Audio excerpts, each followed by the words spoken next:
प्रेम का संदेश लेके, तरक्की का पैगाम लेके, और प्रधानमंत्री श्रीमान नरेंद्र मोदी और बीजेपी की विकास की सौगात लेके आज मैं आया हूं। मित्रों, हमारा ये कश्मीर घाटी का भी पूरा क्षेत्र, जम्मू क्षेत्र, कश्मीर घाटी का क्षेत्र,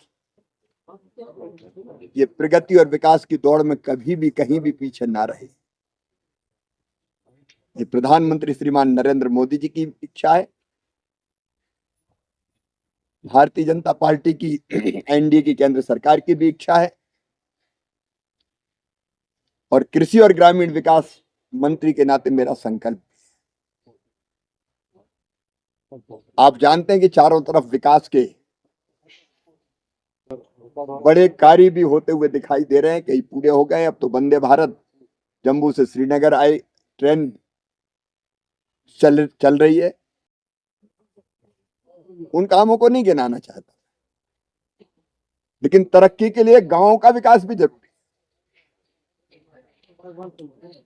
और इसलिए कल जम्मू और कश्मीर के सभी गांवों को, विशेषकर जो इंटीरियर के गांव, उनको बारहमासी पक्की सड़क से जोड़ने के लिए हमने 3,566 करोड़ 9 लाख रुपया स्वीकृत किए हैं, जिससे 330 सड़कें जो कई गांवों को जोड़ेगी वो बनाई जाएगी, पहाड़ी क्षेत्रों में भी। और कल इसकी स्वीकृति का पत्र मैं यहां मुख्यमंत्री श्री उमर अब्दुल्ला जी को सौंपूंगा। ये सड़कें भी बनाई जाएंगी, लेकिन कल एक काम और श्रीनगर से करने वाले हैं। अक्सर दिल्ली से राज्यों को पैसा भेजा जाता है। हमने तय किया जो बहनों के सशक्तिकरण के लिए राष्ट्रीय ग्रामीण आजीविका मिशन है, NARLM, तो हमको बहनों को पैसा भेजना था उसके लिए। तो कल 24 राज्य और केंद्र शासित प्रदेशों को 4,568 करोड़ रुपए की राशि यहां श्रीनगर से भेजी जाएगी। अब श्रीनगर से राशि भेजने का काम भी हो, ताकि राज्यों में पैसा यहां से जाए और उन राज्यों का भी विकास हो और महिला सेल्फ हेल्प ग्रुप हमारे और मजबूत बने। मैं कृषि मंत्री भी हूं, लेकिन ग्रामीण विकास मंत्री के नाते हमारा एक संकल्प और है। हमारे कश्मीर घाटी सहित जम्मू में कोई गरीब बिना पक्की छत का ना रहे। रहने के लिए अदद एक पक्की छत तो चाहिए। इसलिए प्रधानमंत्री आवास योजना के अंतर्गत हमने यह सर्वे करवाया है। एक बार फिजिकल वेरिफिकेशन करेंगे, और सर्वे में लगभग 5 लाख परिवारों ने आवेदन किया है, उनका सर्वे हुआ है। एक बार फिजिकल वेरिफिकेशन करके हम जो कच्चे घर में रहते हैं उनको पक्का मकान बनाने का अभियान भी चलाएंगे। रोटी, कपड़ा, मकान, पढ़ाई, दवाई, रोजगार का इंतजाम ये जिंदगी के लिए चाहिए भाई। लोगों का, भाई बहनों का जीवन आसान बने, उसके लिए हम ये काम भी करेंगे। विकसित भारत जी राम जी योजना के अंतर्गत गांव के संपूर्ण विकास के लिए और रोजगार के लिए हम पर्याप्त धनराशि का आवंटन करने वाले हैं। अभी मनरेगा के अंतर्गत यहाँ जो छोटी नहरें उनमें काम चल रहा है। और कृषि की दृष्टि से अगर आप देखें तो मेरी चिंता है कि यहाँ सेब सहित बाकी फलों के कई बाग बहुत पुराने हो गए, उत्पादन भी उतना नहीं होता। हाई डेंसिटी जैसी नई पद्धतियों से बाग लगा के और ज्यादा प्रोडक्शन कैसे दें, हमारे बाग, उस दिशा में काम किया जाएगा और अच्छे पौधे मिल जाएं लगाने के लिए, उसके लिए क्लीन प्लांट सेंटर भी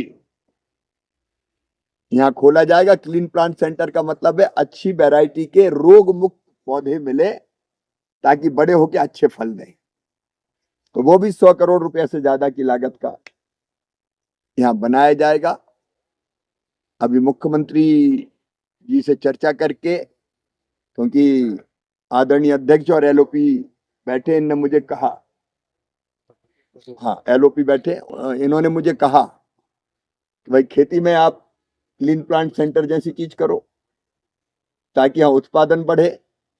और आपने ये भी कहा कि वैज्ञानिकों की एक टीम भेजो है ताकि कश्मीर के एग्रो क्लाइमेटिक कंडीशंस में कौन कौन से फल और बाकी चीजें अच्छी हो सकती। तो वैज्ञानिकों का एक दल राज्य सरकार के साथ बात करके, यहाँ दौरा करके यहाँ के कृषि का रोड मैप बनाएगा ताकि हम कम जमीन में भी बेहतर उत्पादन लेके किसान की आजीविका और कैसे मजबूत कर सकते हैं, इनकम आमदनी और कैसे बढ़ा सकते हैं।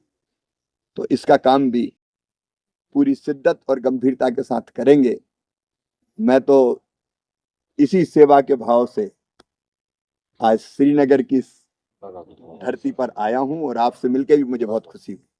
चौहान जी, आपने अभी कहा क्लिक करिए पैसा पहुंच जाता है आजकल, क्योंकि ये ऐसी सरकार है जो पैसे भेजने में विश्वास नहीं रखती। एक भी पैसा इन्होंने कुछ वो समझा नहीं आपने क्या कहा। नहीं, पैसे भेजने कश्मीर से पैसा नहीं है, ऐसा है कि कोई नगद पैसा नहीं भेजने वाले।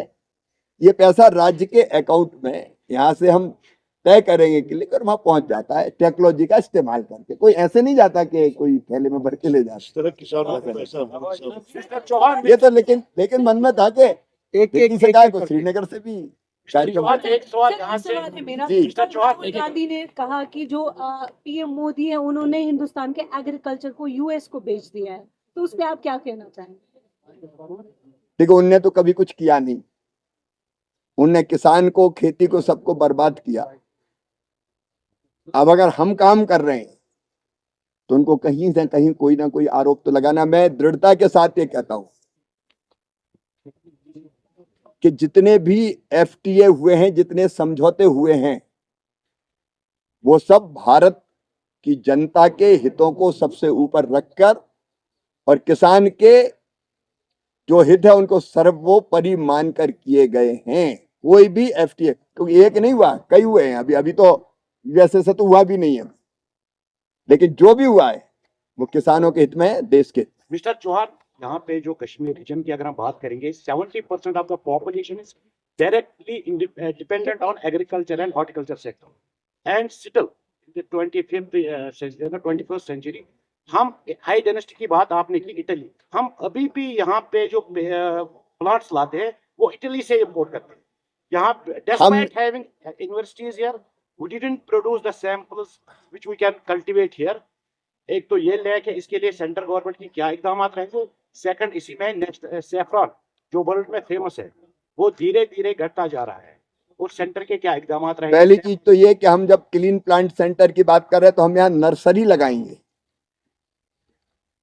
और नर्सरी हम प्राइवेट सेक्टर को भी देंगे मतलब छोटी नर्सरी के लिए 2 करोड़ और बड़ी नर्सरी के 4 करोड़ रुपए तक की सहायता लगाने के लिए देंगे। कुछ वो लगाएगा और उन नर्सरियों में, नर्सरीज में अच्छे पौधे तैयार होंगे, रोग मुक्त, ज्यादा उत्पादन देने वाले, अच्छी वैरायटी के पौधे। इसलिए ये एक्सरसाइज हम यहाँ कर रहे हैं। और वैज्ञानिकों का जो टीम भेजने की मैंने बात की है, सैफरान का उत्पादन या एरिया क्यों कम हुआ उसका भी अध्ययन करेगा, कैसे बढ़ सकता है उसका साइंटिफिक कारण खोज के, और किसानों को फिर एजुकेट करने का काम भी करेगा। सैफरान के एरिया के लिए मैंने बात की, साइंटिस्ट की टीम आई। सर यहाँ से यहाँ अब जो एप्पल सीजन का शुरू होने वाला है, हो गया है, तो लेकिन जो यहाँ एप्पल ग्रोवर्स में जो कंसर्न है कि जो टैरिफ बढ़ाया गया था न्यूजीलैंड वाले, आपसे मिलने के बाद मैं उनसे मिलने वाला हूँ, उनसे भी सारी चीजें सुनेंगे। लेकिन मैं एक बात केवल कहना चाहता हूँ कि हमारे देश में 26 लाख मीट्रिक टन एप्पल की खपत है। हमारे देश में पैदा होती है अभी 20 lakh metric ton. 6 lakh metric ton आज भी एप्पल आती है बाहर से, अभी भी बाहर से आती है। हमारी कोशिश है कि अपना उत्पादन बढ़ा के हम बाहर से मंगाना बंद कर दें, लेकिन जब तक आती है हम अपनी शर्तों पे, कोई उनकी शर्तों पे नहीं, हमारे यहाँ के किसानों को पूरा प्रोटेक्ट करते हुए जितनी आती है केवल, और उससे जितनी आती ही है बाहर, केवल उसके लिए अगर किसी देश को कहते हैं कि हम अपने किसानों को प्रोटेक्ट करने का मतलब है हम अपने भाव देखेंगे और उससे बहुत महंगे, और वो लगा के आयात शुल्क दूसरे देश का आ पाता है, अभी भी आता है, ऐसा नहीं, कई वर्षों से आ रहा है, क्योंकि पूर्ति होती नहीं है हमारे देश।